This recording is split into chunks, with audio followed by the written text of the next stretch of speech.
Hi guys, it's Weeded, and I am working on a piece of 6x6 acrylic paper, and it's nice and thick. I'm going in with Americana buttermilk. I'm going to work for a monochromatic background. It was easy, and I'm working with neutrals, and I don't often use yellows, so, and this is actually sort of backwards from really the way that you might think a flower should be. Because I end up doing the flower in green, but whatever. It worked for me, and I really liked the end result. I'm drying it very well because I'm going to be adding layers of ink after this, and I'm going to be using several different types of ink. I use a lot of stuff on this, but it was actually not that long. This is Memento, which is a permanent ink. It was Toffee Crunch, I think. This is a French script stamp that I don't have mounted, and I'm going for uneven coverage.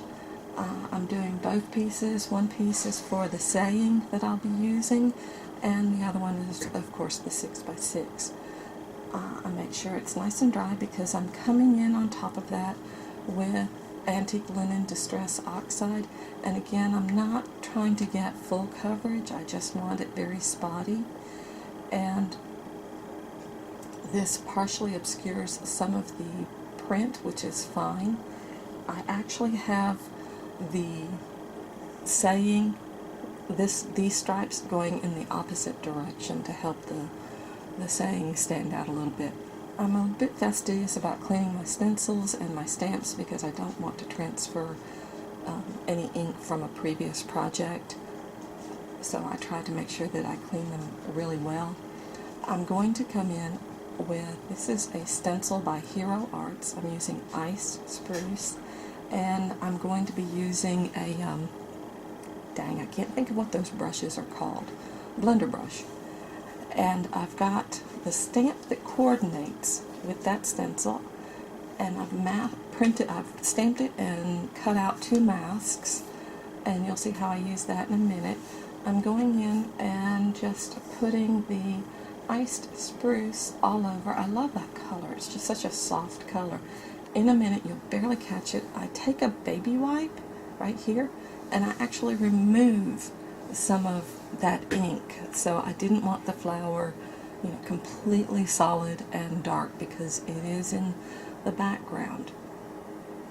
So after I put it on, I do remove a bit of it, and I don't even try to get like really good full coverage on those. And I'm applying and I changed my mind at the very last minute about the order I'm doing things.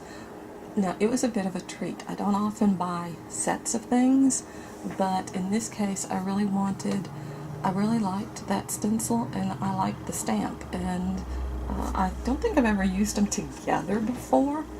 Now, I'm going in with Versamark, and this is Liquid Platinum, I think again by Hero Arts, and because I changed the order, I got way more embossing powder than I wanted. So I spend a little bit of time brushing off all the excess and going in. I don't want the stripes embossed, and so I actually go into the flower and remove also some of the embossing powder, you'll see what I do with the flower later on, but I really didn't want those stripes in there, so I'm just brushing that off.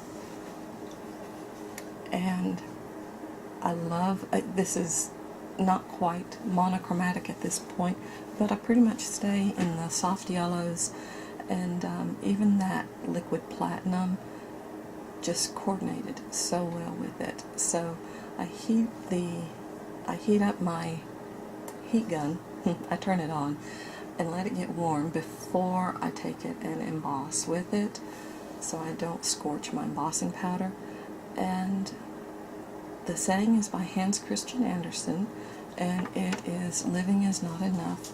One must have, cannot remember, it'll show in a minute, but the end of it is, and a little flower. So because I've changed the order that I had originally planned on doing this, I kind of fiddle about for a minute on what's next, but now I'm masking off the stamped and embossed flowers, and I'm just using a scrap of washi tape, and I'm going to work on the background some more. So I do the same thing. I just brush on the bundled sage and check it, then take a baby wipe and remove some of it because I don't want it to be quite so solid, and I do that yet again. So that keeps the flowers from being quite so intense. I'm going to splatter some paint again in buttermilk to push them back even a little bit further. I thought about using a color that wasn't as strong as the iced spruce, but I really, really liked it. And so I just had to work with it to push it back into the background. And there I am cleaning that. I don't know why I bothered doing that, because I take the stencils later to the sink and then go ahead and clean them. I use a Liquitex, or it could be Ranger, I have one of each, but a splatter brush, and it's just super handy for me. When I was using a paintbrush, when I was using a toothbrush, I would get splatter paint everywhere. And at least this time I seemed to confine it to what I was splattering, plus, the mat nearby. But those splatters just pushed it into the background, and again, I didn't want the splatters on my focal image, which is the 2 flowers. And that's also unusual. Normally I do things in groups of 3, but 3 flowers was too much. So I stuck with 2. I'm taking a baby wipe right now, and I am going in, and of course the Memento ink is permanent, so the print, the script won't come off, but those stripes will. I can lift those. So that's what I went in and did. And I'm using a Crayola pencil. Cannot remember the color. It's a blue-green. In fact, that is the color, blue-green. I'm using a Derwent Helical Super Point pencil sharpener because it gets a very fine tip, a very long lead, and I can actually get into those areas with that point. So I'm using Crayola simply because that's what's on my desk. So, and I kind of enjoy using Crayola or fun, playful products when I'm doing this mixed media. It just, I don't know, it makes it more fun. It's like I'm really playing. This is a Stampin' Up! Marker in a color that blended well, and I want my focal flowers to stand out, so I'm going around them with the marker, and I'm making a sort of a thick line, and it kind of shadows and helps them stand out. Now I'm going to do even more with them, with the outline, but I find it easier when I'm doing this to say do one side of all the petals and then go back, and so I do maybe the left side of every petal, and then I go back and do the right side. It just works out better. I seem to do a better job when I do that. And now I'm taking that same color that I colored the very center of the flower, and I'm very carefully going around. I needed a really sharp point for this also because I don't want to obscure the marker. The next thing that I use is a Dove blending pen. It's got a really nice brush tip, and it just liquefies the pencil, so it gives it a more painterly look. It would be like using a watercolor pencil, but I wanted it a little more permanent than that because I'm going to come in and do something else to these flowers, and I didn't want to deal with a watercolor pencil. That's the Dove blender, and so I'm liquefying the centers, and again, it makes it look a little more painterly. You don't have the pencil texture, and now I'm going to go around, and that it doesn't overshadow the marker underneath, which was a watercolor marker, but it does blend in and define more sharply those flowers, and it helps them stand out. So, and there I'm putting in the stems. Any blending pen will work, blending marker will work, alcohol blender. I just have the Dove blender. I like it. It's not expensive. You can refill it, and mine was about dry, so I really need to. On one edge, I'm just shadowing the stems with that pencil again. Now, my Wink of Stella,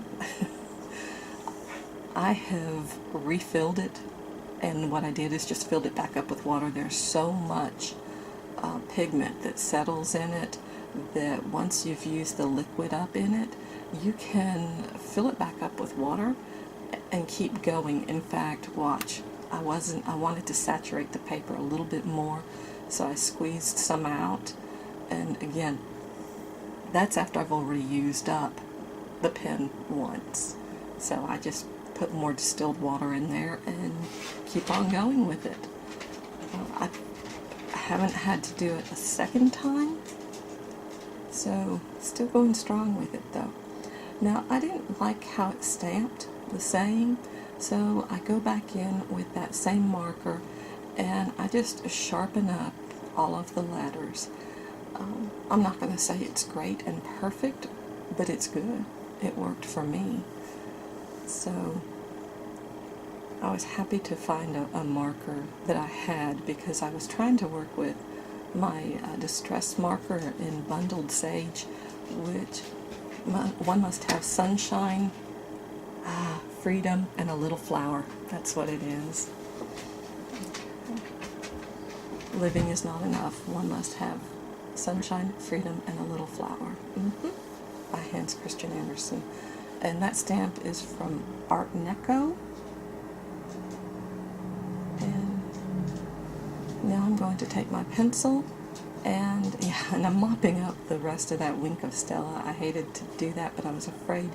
This is the point where I'm going to stick my finger in paint and then put it somewhere in the middle of my project where there's no recovery. So I'm just edging, and I do this for the little quote, and I also do it for the main project with my Crayola pencil, and then I take the Dove blending pen and I go in and I just liquefy it, so it gives it a nice border and melts the pigment. My poor pen, I need to refill. When I bought it, it came, you can get replacement nibs and you can get refills, and I bought a little kit that had the pen and the nibs and the refill fluid. I think it was like $10, something like that. So it's a very handy thing to have on hand. Yeah, because redundancy is always good when you're talking. It's late. I don't have much brain at this point. Now, I didn't get the flowers exactly where I wanted them. I would have liked the quote to have gone down a little bit further, but I had to stick it towards the top because I moved my flower over and I just missed, but it wasn't worth redoing the whole project for. So it has to go way up at the top. I would have preferred to have it down just a little bit, but I'm still happy with this. I still like the way this turned out. And I think right now I had a thought. I wanted to add some, dang it, glitter glue or some type of little embellishments. So I just used sticky tape to attach the saying, and now I am searching for the little stickles. I ended up using stickles in mercury glass, and I put it in the centers of the flowers, and that is both the stamped and the stenciled flowers, and also on the corner of my saying. And that completes this particular mixed media project. please give me a thumbs up and subscribe, and I will see you later. Bye, guys.